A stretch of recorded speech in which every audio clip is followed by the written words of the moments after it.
En este trabajo se va a hablar sobre la corrupción en el gobierno de México. ¿Pero qué es la corrupción? Es el fenómeno por medio del cual un funcionario público es impulsado a actuar de modo distinto a los estándares normativos del sistema, para favorecer intereses particulares a cambio de una recompensa. Corrupto es, por lo tanto, el comportamiento desviado de aquel que ocupa un papel en la estructura estatal.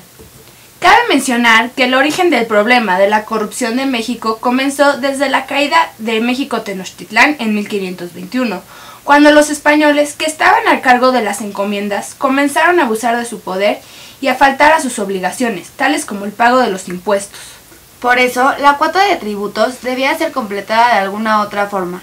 Fue entonces que el virreinato estableció las alcabalas, en las cuales los comerciantes debían hacer pagos para el tránsito de su mercancía, pero los encargados de las aduanas no tuvieron inconveniente en aceptar sobornos, a pesar de que sus acciones perjudicaban a la sociedad.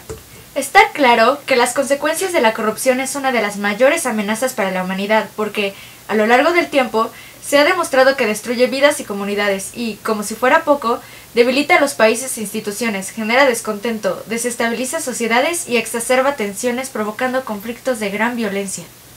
¿Pero qué provoca la corrupción? La corrupción ocasiona el sufrimiento humano, como por ejemplo cuando las familias pobres son manipuladas o engañadas para pagar a dar sobornos que les permitan tener acceso a los servicios médicos, de educación y de vivienda, cuando en realidad todo esto es un derecho y el gobierno debería proveerlo. Esto ha traído insuficiencia en el suministro de los servicios básicos que toda comunidad debería tener, como la educación o la salud.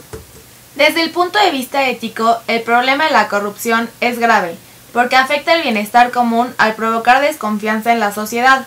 Ha afectado la disposición de las personas en cuanto a esforzarse por hacer lo correcto, y hace que en México parezca que ya no hay límites entre el bien y el mal. Es decir, se comienza con algo pequeño que parece que no afecta a nadie, hasta que se llega a un punto donde tales consideraciones dejan de parecer relevantes.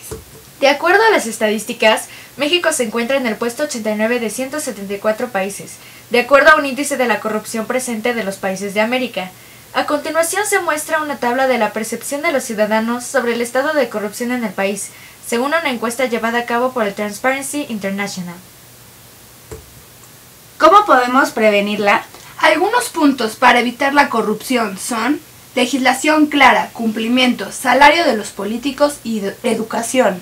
La legislación clara se refiere a que la constitución política de nuestro país ha sido modificada alrededor de 517 veces.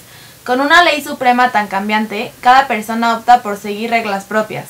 Las normas inciertas pueden ser prevenidas con una revisión de la Carta Magna, y si solo se le hacen modificaciones bajo ciertas condiciones. De esta manera, los mexicanos podrían conocer el funcionamiento de creaciones de leyes y asumir el compromiso que tienen como ciudadanos.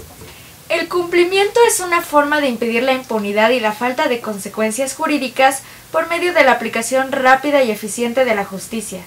Por otra parte, sobre el salario de los políticos, gran número de funcionarios públicos se han visto más interesados por el sueldo que obtienen en vez de servir al país.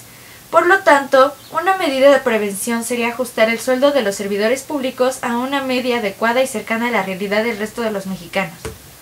La educación es, tal vez, el más importante de todos.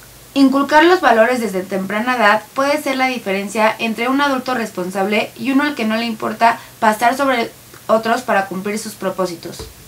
Como conclusión, podemos afirmar que la corrupción es un problema moral porque viola las propiedades de un acto honesto, que busca establecer vínculos de confianza, para que se pueda tener una buena vida y convivir adecuadamente en sociedad.